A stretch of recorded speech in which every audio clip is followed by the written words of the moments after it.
പ്രിയമുള്ളവരെ, നിങ്ങൾക്കെല്ലാവർക്കും ക്രിസ്തുയേശുവിൽ എൻ്റെ സ്നേഹ വന്ദനങ്ങൾ. ഇന്ന് ഞാൻ ഒരു ഉപദേശ വിഷയം, അതിപ്രധാനമായ ഒരു ഉപദേശ വിഷയത്തിൻ്റെ ഒരു 7 പ്രത്യേകമായ വസ്തുതകൾ നിങ്ങളുടെ മുമ്പാകെ ചൂണ്ടിക്കാണിക്കുവാൻ കർത്താവിൽ ആഗ്രഹിക്കുകയാണ്. അത് മറ്റൊന്നുമല്ല, കർത്താവായ യേശു ക്രിസ്തുവിൻ്റെ ഉത്ഭവത്തെ സംബന്ധിച്ച്, ക്രിസ്തു ലോകത്തിലേക്ക് മനുഷ്യന്റെ രക്ഷകനായി വരുന്നു എന്നുള്ള ആ വലിയ ഉപദേശ വിഷയത്തിന്റെ വിശുദ്ധ വേദപുസ്തകത്തിലെ പ്രാവചനികമായ തെളിവുകളെ സംബന്ധിച്ചുള്ള 7 വസ്തുതകളാണ് ഞാൻ ചൂണ്ടിക്കാണിക്കുവാൻ ആഗ്രഹിക്കുന്നത്.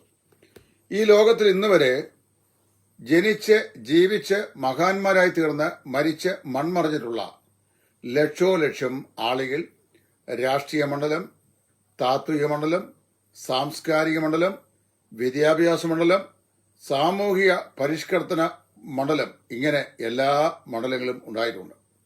ഈ സകല മണ്ഡലങ്ങളിലും മനുഷ്യൻ വാസ്തവത്തിൽ ആ നിലയിൽ ഉന്നതന്മാരായി ജനിച്ച് ജീവിച്ച് മൺമറഞ്ഞിട്ടുണ്ട്. എന്നാൽ ലോക ചരിത്രത്തിൽ ചരിത്ര പുരുഷനായി, ചരിത്രത്തിന്റെ നാഴികക്കല്ലായി, ചരിത്രത്തിന്റെ നെടുന്തൂണായി വിശ്വചരിത്രത്തിൽ നിലകൊള്ളുന്ന ലോകൈക രക്ഷകനായ യേശു ക്രിസ്തുവിന്റെ ജനനം സംബന്ധിച്ച് പറയുമ്പോൾ, ലോകത്തിലെ ഏതെങ്കിലും മഹാന്മാരുടെ ജനനത്തോടോ അവരുടെ ജീവിതത്തോടോ അവരുടെ ജീവിത പ്രകൃതങ്ങളോടോ അവരുടെ ആളത്വത്തോടോ തുലനം ചെയ്യാൻ കഴിയാത്ത നിസ്തുല്യനായ വ്യക്തിയാണ് കർത്താവായ യേശു. യേശു ക്രിസ്തുവിന്റെ ജനനത്തെക്കുറിച്ച് വളരെ നൂറ്റാണ്ടുകൾക്ക് മുമ്പ് തന്നെ വിശുദ്ധ വേദപുസ്തകത്തിൽ തിരുവെഴുത്തുകളിൽ പ്രവചനമായി രേഖപ്പെടുത്തിയിട്ടുണ്ട്. അപ്പോസ്തലനായ പൗലോസ് ഇസ്രായേൽ ജനത്തിന്റെ ഇടയിലെ പ്രശസ്തനായി താൻ ജീവിച്ചിരുന്ന ആ കാലഘട്ടത്തിലെ യഹൂദന്മാരുടെ മതപഠന സർവകലാശാലയായ ഹില്ലേൽ യൂണിവേഴ്സിറ്റിയുടെ ചാൻസലറായിരുന്ന ഡോക്ടർ ഗമാലിയേലിന്റെ പാദപീഠത്തിലിരുന്ന് ന്യായപ്രമാണം സൂക്ഷ്മമായി റിസർച്ച് ചെയ്ത് പഠിച്ച ഒരു വ്യക്തിയാണ്. ഒരു സാധാരണക്കാരനായ ആളല്ല. എന്നാൽ അദ്ദേഹത്തെ വേണമെങ്കിൽ എന്ത് ചെയ്യാം, ന്യായപ്രമാണത്തിന്റെ സൂക്ഷ്മമായ നിലയിൽ പഠിച്ച പണ്ഡിതൻ എന്ന് നമുക്ക് പറയാം. അങ്ങനെ പഠിച്ച വ്യക്തിയാണ് അപ്പോസ്തലനായ പൗലോസ്. അവ വളരെ വ്യക്തമായി വേദപുസ്തകത്തിൽ എഴുതിയിട്ടുണ്ട്. ഞാൻ ഗമാലിയേലിന്റെ പാദപീഠത്തിലിരുന്ന് ദൈവത്തിന്റെ ന്യായപ്രമാണം അത്യന്തം സൂക്ഷ്മതയോടെ അഭ്യസിച്ച വ്യക്തിയാണെന്ന് പൗലോസ് തന്നെ പറയുന്നുണ്ട്. ഈ പൗലോസ് അപ്പോസ്തലൻ കൊരിന്ത്യർക്ക് എഴുതിയ 1-ാം ലേഖനം 15-ാം അധ്യായത്തിന്റെ 2-ാം വാക്യത്തിൽ ഇപ്രകാരം എഴുതി വച്ചിട്ടുണ്ട്: നമ്മുടെ കർത്താവായ യേശു തിരുവെഴുത്തുകളും പ്രകാരം ജനിച്ചു, കർത്താവായ യേശു തിരുവെഴുത്തുകളും പ്രകാരം മരിച്ചു, കർത്താവായ യേശു തിരുവെഴുത്തുകളും പ്രകാരം 3-ാം നാൾ ഉയർത്തെഴുന്നേറ്റു. എഴുതപ്പെട്ടിരിക്കുന്ന തിരുവെഴുത്തുകൾക്ക് അനുസൃതമായി ലോകത്തിൽ ജനിച്ച്, എഴുതപ്പെട്ട തിരുവെഴുത്തുകൾ പോലെ ലോകത്തിൽ ജീവിച്ച് മരിച്ച്, എഴുതപ്പെട്ട തിരുവെഴുത്തുകൾ പോലെ മരിച്ചവരിൽ നിന്ന് ഉയർത്തെഴുന്നേറ്റ് ജീവിക്കുന്ന വ്യക്തിയാണ് ലോക പ്രശസ്തനായ ലോകൈക രക്ഷകനായ കർത്താവായ യേശു. ഈ യേശു ക്രിസ്തുവിനെ സംബന്ധിച്ച്, അവന്റെ ഉത്ഭവത്തെക്കുറിച്ച് വിശുദ്ധ വേദപുസ്തകത്തിൽ പ്രവചനാത്മാവിൽ മുൻകൂട്ടി പറഞ്ഞിട്ടുള്ള 7 കാര്യങ്ങൾ ഈ സമയത്ത് ഞാൻ സംഗ്രഹമായി ഓർപ്പിച്ച് ഇന്നത്തെ മെസ്സേജ് ഇവിടെ കൺക്ലൂഡ് ചെയ്യാം. 1, ക്രിസ്തു ഇസ്രായേൽ എന്ന് പറയുന്ന ജനതയിൽ നിന്ന് ആഗതനാകും. സംഖ്യാപുസ്തകം 24-ാം അധ്യായത്തിന്റെ 17-ഉം 18-ഉം വാക്യങ്ങളിൽ നാം വായിക്കുന്നത് ഇങ്ങനെയാണ്: യാക്കോബിൽ നിന്ന് ഒരു നക്ഷത്രം ഉദിക്കും, ഇസ്രായേലിൽ നിന്ന് ഒരു ചെങ്കോൽ ഉയരും. യാക്കോബിൽ നിന്ന് ഒരു നക്ഷത്രം ഉദിക്കും, ഇസ്രായേലിൽ നിന്ന് ഒരു ചെങ്കോൽ അത് ഉയരും. ഇത് കർത്താവായ യേശു ക്രിസ്തുവിന്റെ ഉത്ഭവത്തെക്കുറിച്ച് മുൻപ് കൂട്ടി പറഞ്ഞതാണ്. ആരാണ് ഇത് പറഞ്ഞിരിക്കുന്നത്? ദൈവദാസനായ മോശയാണ്. എപ്പോഴാണ് പറഞ്ഞിരിക്കുന്നത്? BC 1100 അടുത്ത കാലഘട്ടം. ഇസ്രായേലിനെയും കൊണ്ട് മരുഭൂമിയിലേക്ക് ഇങ്ങനെ വന്ന് അവരുടെ യാത്രാമധ്യേ ദൈവം വെളിപ്പെടുത്തിക്കൊണ്ടുള്ള വെളിപ്പാടുകളെ രേഖയാക്കിയ ഇങ്ങനെ വരുന്ന മോശ എഴുതി വെക്കുകയാണ്: യാക്കോബിൽ നിന്ന് നക്ഷത്രം ഉദിക്കും, ഇസ്രായേലിൽ നിന്ന് ഒരു ചെങ്കോൽ ഉയരും. ക്രിസ്തു അബ്രഹാമിന്റെയും ഇസ്ഹാക്കിന്റെയും യാക്കോബിന്റെയും ദാവീദിന്റെയും വംശാവലിയിൽ ഒരു യഹൂദനായി ജനിച്ചു എന്നാണ് വിശുദ്ധ മത്തായിയുടെ സുവിശേഷം 1:1 കൊണ്ട് മനസ്സിലാക്കാൻ സാധിക്കുന്നത്. അപ്പോൾ സംഖ്യാപുസ്തകം 24-17-18 വാക്യങ്ങളിൽ കർത്താവായ യേശു ക്രിസ്തു ഇസ്രായേലിൽ നിന്ന് ജനിക്കും എന്ന് പറഞ്ഞിട്ടുള്ള പ്രവചനത്തിന്റെ നിവൃത്തിയായി മത്തായി സുവിശേഷകന്റെ അധ്യായം 1-ാം അധ്യായം 1-ാം വാക്യത്തിൽ പറയുകയാണ്: അവൻ അബ്രഹാമിന്റെയും യിസ്ഹാക്കിന്റെയും യാക്കോബിന്റെയും ദാവീദിന്റെയും വംശാവലിയിൽ ഒരു യഹൂദനായി ജനിച്ചു.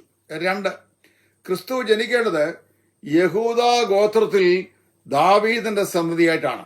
എവിടെയാണ് എഴുതിയിരിക്കുന്നത്? ഉൽപ്പത്തി പുസ്തകം 49 അധ്യായം 10 വാക്യം. യാക്കോബ്, അതായത് ഇസ്രായേൽ, തന്റെ 12 മക്കളെയും അനുഗ്രഹിക്കുന്ന അനുഗ്രഹ വാചകങ്ങൾ എഴുതിയിരിക്കുകയാണ്. 12 മക്കളെയും നിരത്തി നിർത്തി അവരെ ഓരോരുത്തരെയും സംബന്ധിച്ച്, അവരുടെ ഭാവിയെ സംബന്ധിച്ച് പ്രവചനാത്മാവിൽ യാക്കോബ് പറഞ്ഞ് അവരെ അനുഗ്രഹിക്കുകയാണ്.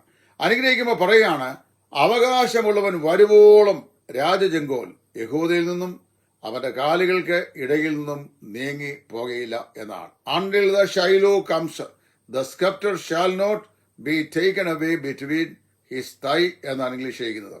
അവിടെ അണ്ടിൽ ഷൈലോ എന്ന് പറയുന്നത് കർത്താവായ യേശു ക്രിസ്തുവിനെ കുറിച്ചാണ്. യെശയ്യാപ്രവാചന പുസ്തകം 11:1 നാം വായിക്കുന്നു, ഇശായിയുടെ കുറ്റിയിൽ നിന്ന് ഒരു മുള പൊട്ടിപ്പുറപ്പെടും, അവന്റെ വേരുകളിൽ നിന്നുള്ള ഒരു കൊമ്പ് ഫലം കായ്ക്കും.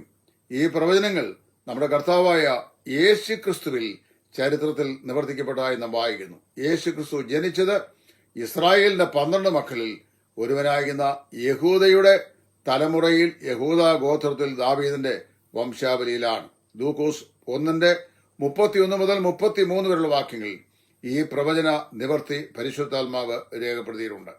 ക്രിസ്തുവിന്റെ ജനനം ഇസ്രായേൽ സമൂഹത്തിൽ നിന്നായിരിക്കും. 2, ക്രിസ്തു ജനിക്കുന്നത് യഹൂദ ഗോത്രത്തിൽ ദാവീദിന്റെ സന്തതിയായിട്ടായിരിക്കും. 3, മീക്ക പ്രവാചകന്റെ പുസ്തകം 5 അധ്യായത്തിന്റെ 2 വാക്യം. ക്രിസ്തു ജനിക്കുന്ന സ്ഥലം യഹൂദയിലെ ബേദലഹീമിലായിരിക്കും. മീക്ക 5:2 ഇങ്ങനെ വായിക്കുന്നു, നീയോ ബേദലഹീം എഫ്രാത്തെ, നീ യഹൂദ സഹസ്രങ്ങളിൽ ചെറുതായിരുന്നാലും ഇസ്രായേലിന് അധിപതിയായിരിക്കേണ്ടുന്നവൻ എനിക്ക് നിന്നിൽ നിന്ന് ഉത്ഭവിച്ചു വരും. അവന്റെ ഉത്ഭവം പണ്ടേ ഉള്ളതും പുരാതനമായതും തന്നെ. Is going fourth is of the old എന്നാണ് ഇംഗ്ലീഷ് ചെയ്യുന്നത്. അവൻ പണ്ടേ പുറപ്പെട്ടു വരുന്നവനാണ്, നിത്യത മുതലേ പുറപ്പെട്ടു വരുന്നവനാണ്. നിത്യത മുതലേ പിതാവായ ദൈവത്തിൽ നിന്ന് പുറപ്പെട്ടു വരുന്നവനാണ് കർത്താവായ യേശു. അവൻ എവിടെ ജനിക്കും? യഹൂദയിലെ ബേത്ലഹേമിൽ ജനിക്കും. മഹാനായ സോക്രട്ടീസ് തത്വചിന്തകനായിരുന്നു. BC 500 കാലത്ത് ഗ്രീസിലെ ഏതൻസിൽ ജീവിച്ചയാളാണ്. സോക്രട്ടീസിന്റെ ജനനത്തിനു മുമ്പ് അദ്ദേഹം ഏതൻസിൽ ജനിക്കുമെന്ന് അന്നത്തെ കാലത്തെ തത്വചിന്തകന്മാരും മതപണ്ഡിതന്മാരും ആരും മുൻപ് കൂട്ടി പറഞ്ഞിട്ടില്ല. ഇന്ത്യയുടെ രാഷ്ട്രപിതാവായിരുന്ന മഹാത്മാഗാന്ധി ഗുജറാത്തിലെ പോർബന്തറിൽ ജനിക്കുമെന്ന് ഒരു രാഷ്ട്രീയക്കാരനും ഇവിടുത്തെ ജ്യോത്സ്യന്മാരും ഇവിടുത്തെ യാതൊരു വേദാന്തികളും മുൻപ് കൂട്ടി പറഞ്ഞിട്ടില്ല. അങ്ങനെ ലോകത്തിലെ ഒരു മത നേതാവോ ഒരു രാഷ്ട്രീയ നേതാവോ ഒരു സ്വാതന്ത്ര്യ വിമോചക കർത്താവോ സാമൂഹിക പരിഷ്കർത്താവോ തത്വശാസ്ത്രിയോ ആരും തങ്ങൾ എവിടെ ജനിക്കുമെന്ന് ആരും മുൻകൂട്ടി പറഞ്ഞിട്ടില്ല.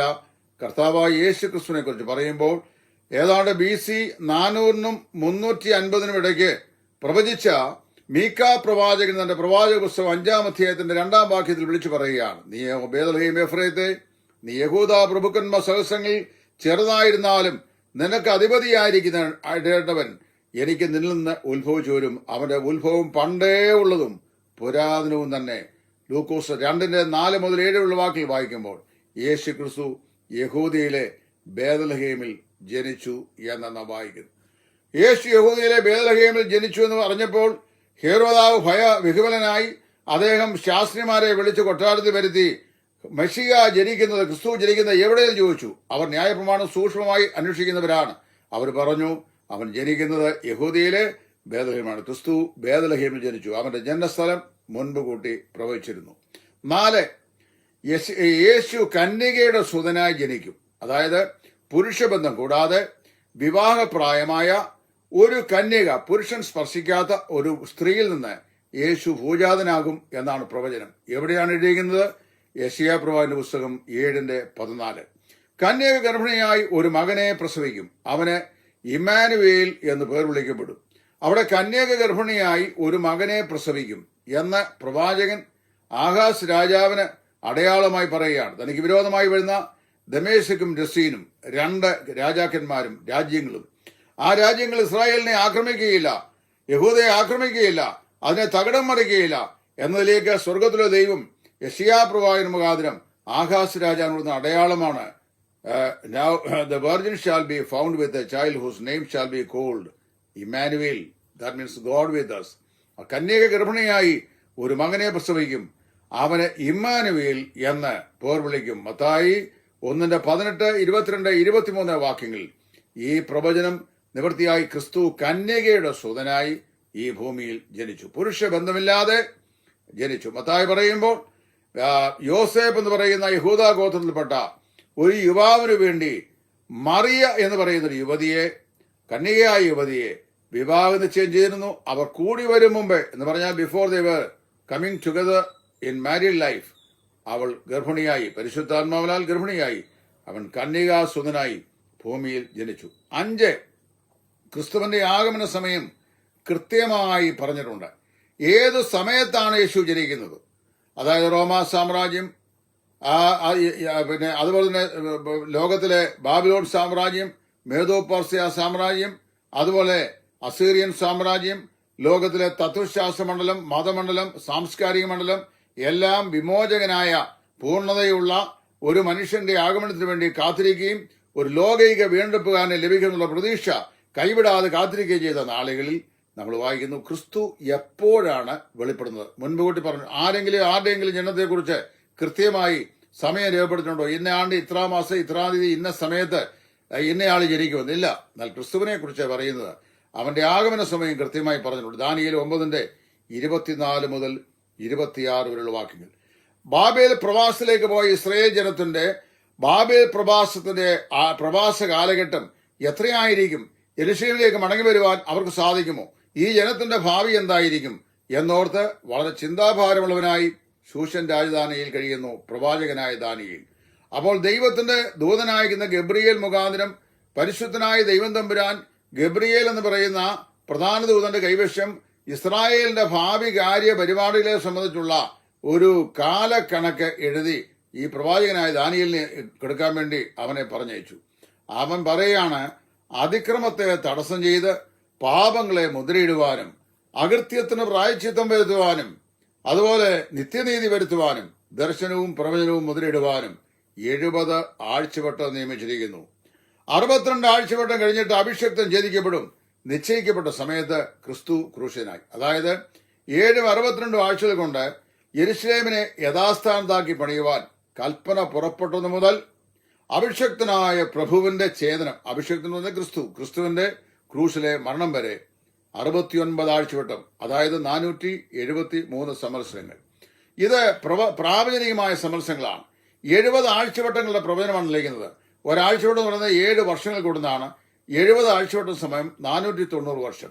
490 വർഷത്തില് ഒരാഴ്ചവട്ടം 70ാമത്തെ ആഴ്ചവട്ടം ഡിഡക്ട് ചെയ്താൽ ബാക്കി കിട്ടുന്നത് 69 ആഴ്ചവട്ടം, 483 സംവത്സരം. 483 സംവത്സരങ്ങൾ കൊണ്ട് യെരുശലേമിന്റെയും വീതിയും കിടങ്ങുമായി പണിയും, ഇസ്രായേലിന്റെ സെറ്റിൽമെന്റ് ഉണ്ടാവും, ബാബേൽ പ്രവാസം അവസാനിക്കും. അവിടെ ഒരുപാട് കാര്യപരിപാടികൾ ദൈവത്തിന്റെ പ്രാവചനിക ശില്പത്തിൽ അരങ്ങേറിയിരിക്കും. 69 ആഴ്ചവട്ടം കഴിയുമ്പോൾ, അതായത് 62 ആഴ്ചവട്ടം കഴിഞ്ഞിട്ട് അഭിഷക്തൻ ഛേദിക്കപ്പെടും. നമ്മൾ വായിക്കുന്നു 70 ആഴ്ചവട്ടം നിമിഷം ചെയ്തു, 62 ആഴ്ചവട്ടം കഴിഞ്ഞിട്ട് അഭിഷക്തൻ ഛേദിക്കപ്പെടും. നമ്മുടെ കർത്താവായ യേശു ക്രിസ്തു കൃത്യമായി ഇവിടെ ദാനിയേൽ പ്രവാചക പുസ്തകം 9:24 മുതൽ 26 വാക്കിൽ പറയപ്പെട്ടിരിക്കുന്ന കാലഘട്ടത്തിനുള്ളിൽ ഭൂമിയിൽ വെളിപ്പെടുകയും തന്നെത്താൻ ലോകത്തിന് വിളംബരം ചെയ്യുകയും ക്രൂശന്മേൽ മരിക്കുകയും ചെയ്തു. അതിനു മുമ്പ് ഉള്ള ആരും ക്രിസ്തു ആയിരുന്നില്ല, അതിന് ശേഷവും ആരും ക്രിസ്തു ആയിരുന്നില്ല. 6, ക്രിസ്തുവിന്റെ ആഗമനത്തെക്കുറിച്ച് വിളംബരം നൽകാൻ ഒരു മുന്നോടി ഉണ്ടായിരിക്കും എന്ന് പ്രവാചകൻ മുൻകൂട്ടി പറഞ്ഞിട്ടുണ്ട്. ഇതാ ഞാൻ എനിക്ക് മുമ്പായി എന്റെ ദൂതനെ അയക്കുന്നു, അവൻ വന്ന മരുഭൂമിയിൽ അവന് വേണ്ടി വഴി നിരപ്പാക്കും. ഇതാണ് യെശയ്യാ പ്രവാചകൻ പറയുന്നത്. യെശയ്യാ 40:3. മരുഭൂമിയിൽ യഹോവയ്ക്ക് വഴിയൊരുക്കുവീൻ, നിർജ്ജന പ്രദേശത്ത് നമ്മുടെ ദൈവത്തിന് ഒരു പെരുവഴി നിരപ്പാക്കുവീൻ. ഈ പ്രവചനാംശം യോഹന്നാൻ സ്നാപകനിൽ നിവർത്തിക്കപ്പെട്ടു. മത്തായി 3:3 വായിക്കുമ്പോൾ ആ കാലത്ത് യോഹന്നാൻ സ്നാപകൻ യഹൂദ്യ മരുഭൂമിയിൽ വന്നു. അവ പറഞ്ഞു, ഇതാ കാലം തികഞ്ഞു, ദൈവരാജ്യം വരുന്നു, നിങ്ങൾ മാനസാന്തരപ്പെടുവീൻ. എന്റെ പിന്നാലെ ഒരുവൻ വരുന്നുണ്ട്, അവൻ എന്നേക്കാൾ വലിയവനാണ്, ശ്രേഷ്ഠനാണ്, എനിക്ക് മുമ്പേ ഉള്ളവനാണ് എന്ന് യോഹന്നാൻ വിളംബരം ചെയ്തു. യോഹന്നാനായിരുന്നു യെശയ്യാ പ്രവാചകൻ 40-ാം അധ്യായം 3-ാം വാക്യത്തിൽ മുൻപ് കൂട്ടി പ്രവചിച്ച ആ പ്രവാചക കേസരി. അപ്പോൾ യേശു ക്രിസ്തുവിന്റെ ആഗമനത്തിന് മുന്നോടിയായി അവന്റെ ശുശ്രൂഷകൾക്ക് വഴിനിരത്തുവാൻ യോഹന്നാൻ സ്നാപകൻ എന്ന പ്രവാചകനെ ദൈവം അയക്കുമെന്ന് ക്രിസ്തു ജനിക്കുന്നതിന് ഏതാണ്ട് 700 വർഷം മുമ്പ് പ്രവാചകനായ യെശയ്യാവ് മുഖാന്തരം മുൻപ് കൂട്ടി അറിയിച്ചിരുന്നു. 7ാമത്തെ പ്രവചനം മശിയ, അതായത് ക്രിസ്തു ദൈവമായിരിക്കും. യെശയ്യാവ് 9:6 നമുക്കെല്ലാവർക്കും അറിയാവുന്ന വചനഭാഗമാണ്. നമുക്കൊരു ശിശു ജനിച്ചിരിക്കുന്നു, നമുക്കൊരു മകൻ നൽകപ്പെട്ടിരിക്കുന്നു, ആധിപത്യം അവന്റെ തോളിലിരിക്കും, അവൻ അത്ഭുതമന്ത്രി, വീരനാം ദൈവം, നിത്യപിതാവ്, സമാധാന പ്രഭു എന്ന പേർ വിളിക്കപ്പെടും. അപ്പൊ ഈ പാഠഭാഗത്ത് കർത്താവായ യേശു ക്രിസ്തു ദൈവമാണെന്ന് സ്ഥാപിക്കുകയാണ്. യോഹന്നാൻ 1:14 നാം വായിക്കുന്നു, ഞങ്ങൾ അവന്റെ തേജസ് ദൈവത്തിൽ നിന്നുള്ള ഏകജാതനായവന്റെ തേജസ്സായി കണ്ടു. അതിനു മുമ്പ് പറഞ്ഞിട്ടുണ്ട്, വചനം ജഡം ധരിച്ച് കൃപയും സത്യവും നിറഞ്ഞവനായി നമ്മുടെ ഇടയിൽ പാർത്തു. ഞങ്ങൾ അവന്റെ തേജസ് ദൈവത്തിൽ നിന്നുള്ള ഏകജാതനായവന്റെ തേജസ്സായി കണ്ടു. കർത്താവായ യേശു സാക്ഷാൽ ദൈവം. 7 കാര്യങ്ങളാണ് ഞാൻ ക്രിസ്തുവിന്റെ ജന്മം സംബന്ധിച്ച് ഇവിടെ പ്രഖ്യാപിച്ചത്. ഇതെല്ലാം തിരുവെഴുത്തിൽ മുൻകൂട്ടി പറഞ്ഞ കാര്യങ്ങളാണ്. 1, ക്രിസ്തു ഇസ്രായേലിൽ നിന്ന് ആഗതനാകും. 2, ക്രിസ്തു ജനിക്കേണ്ടത് യഹൂദ ഗോത്രത്തിൽ ദാവീദിന്റെ സന്തതിയായിട്ടാണ്. 3, ക്രിസ്തു ബേത്ലഹേമിൽ ജനിക്കും. 4, ക്രിസ്തു കന്യകയുടെ സന്തതിയായി ജനിക്കും. 5, ക്രിസ്തുവിന്റെ ആഗമന സമയം കൃത്യമായി പറഞ്ഞിട്ടുണ്ട്. യെരുശലേമിനെ യഥാസ്ഥാനത്താക്കി പണിയുവാൻ കൽപ്പന പുറപ്പെടുന്ന മുതൽ BC 444 മുതൽ 69 ആഴ്ചവട്ടം, അതായത് 483 വർഷം കഴിയുമ്പോൾ അഭിഷേക്തനായ ക്രിസ്തു ഛേദിക്കപ്പെടും. അത് ചരിത്രത്തിൽ അങ്ങനെ തന്നെ സംഭവിച്ചു. 6, ക്രിസ്തുവിന്റെ ആഗമനത്തിന്റെ വിളംബരം നൽകുവാൻ മുന്നോടിയായി ഒരു പ്രവാചകൻ വരും, അവൻ യോഹന്നാൻ സ്നാപകനാണ്. 7, അവതരിക്കാൻ പോകുന്ന ക്രിസ്തു മെസ്സിയായിരിക്കും, അതായത് ദൈവമായിരിക്കും. യെശയ്യാവ് 9:6 നമുക്കൊരു ശിശു ജനിച്ചിരിക്കുന്നു, നമുക്കൊരു മകൻ നൽകപ്പെട്ടിരിക്കുന്നു, ആധിപത്യം അവന്റെ തോളിലേക്കും, അവൻ അത്ഭുതമന്ത്രി, വീരനാം ദൈവം, നിത്യപിതാവ്, സമാധാന പ്രഭു എന്ന പേർ വിളിക്കപ്പെടും. ഞാൻ ഈ പറയുന്ന കാരണം, ഇന്ന് എന്നോടൊരാൾ ചോദിച്ചതിന്റെ മറുപടിയായി പറയുന്നത്, ലോകത്തിൽ ഒരു മനുഷ്യന്റെയും ഒരവതാര പുരുഷന്റെയും ജനനം, ജീവിതം, ശുശ്രൂഷകൾ, മരണം, അടക്കം, മരണാനന്തര അനുഭവങ്ങൾ ഇതൊന്നും മുൻപ് കൂട്ടി പ്രഖ്യാപിച്ചിട്ടില്ല. ഞങ്ങൾ പ്രസംഗിക്കുന്ന ലോക രക്ഷകൻ, ഏകരക്ഷകൻ കർത്താവായ യേശു ക്രിസ്തുവിന്റെ ജനനത്തെ സംബന്ധിച്ച് മുൻപ് കൂട്ടി വിശുദ്ധ തിരുവെഴുത്തുകളിൽ ഉൽപ്പത്തി പുസ്തകം മുതൽ മലാഖി പുസ്തകം വരെ പ്രഖ്യാപിച്ചിട്ടുണ്ട്. അതുകൊണ്ടാണ് പൗലോസ് പറഞ്ഞത്, നമ്മുടെ കർത്താവായ യേശു തിരുവെഴുത്തുകളും പ്രകാരം ജനിച്ചു, കർത്താവായ യേശു തിരുവെഴുത്തുകളും പ്രകാരം മരിച്ചു, കർത്താവായ യേശു തിരുവെഴുത്തുകളും പ്രകാരം 3-ാം ദിവസം ഉയർത്തെഴുന്നേറ്റു. മുന്നെഴുതപ്പെട്ട തിരുവെഴുത്തുകളുടെ നിവർത്തി എന്ന വണ്ണം ലോകത്തിൽ കാലത്തിന്റെ സമ്പൂർണ്ണതയിൽ സ്ത്രീയുടെ സന്തതിയായി അവതരിച്ച് മനുഷ്യവർഗത്തിന്റെ മുമ്പാകെ തന്നെത്താൻ സ്വർഗത്തിൽ ഇറങ്ങി വന്ന ജീവനുള്ള അപ്പമാണെന്ന് പരസ്യമായി പ്രഖ്യാപിച്ച്, ഞാൻ തന്നെ വഴിയും സത്യവും ജീവനുമാകുന്നു, ഞാൻ രക്ഷയുടെ വാതിലാകുന്നു, ഞാൻ സാക്ഷാൽ ദൈവമാകുന്നു എന്ന് പ്രഖ്യാപിച്ചുകൊണ്ട് മനുഷ്യവർഗത്തിന്റെ പാപത്തിനു വേണ്ടി ക്രൂശിന്മേൽ കയറി മരിച്ച് അരിമത്തയിലെ യോസേഫിന്റെ കല്ലറയിൽ സംസ്കരിക്കപ്പെട്ട് 3-ാം ദിവസം ഉയർത്തെഴുന്നേറ്റിരിക്കുന്ന ഈ കർത്താവായ യേശു തികച്ചും എഴുതപ്പെട്ടിരിക്കുന്ന തിരുവെഴുത്തിന്റെ നിവർത്തിയായി ലോകത്തെ സന്ദർശിച്ച സ്വർഗത്തിന്റെ പുരുഷൻ, അവൻ ലൗകിക രക്ഷകനാണ്. ഈ കർത്താവായ യേശു ക്രിസ്തുവിൽ നിങ്ങൾ വിശ്വസിച്ചാൽ നിങ്ങൾക്ക് ആത്മരക്ഷ, വിശ്വസിച്ചില്ലെങ്കിൽ നിത്യമായ ശിക്ഷാവധി. കർത്താവിൽ വിശ്വസിച്ച് രക്ഷിക്കപ്പെട്ട് ദൈവമക്കളായി തരുവാൻ, ഭാവി ഭാസുരമാക്കുവാൻ സ്വർഗം ഈ വചനങ്ങൾ കൊണ്ട് നിങ്ങൾക്ക് ഏവർക്കും കൃപ നൽകട്ടെ എന്ന് പ്രാർത്ഥിച്ച് നിങ്ങൾക്ക് നന്ദി പറഞ്ഞുകൊണ്ട് തൽക്കാലം നിർത്തുന്നു. ദൈവം ഏവരെയും അനുഗ്രഹിക്കട്ടെ.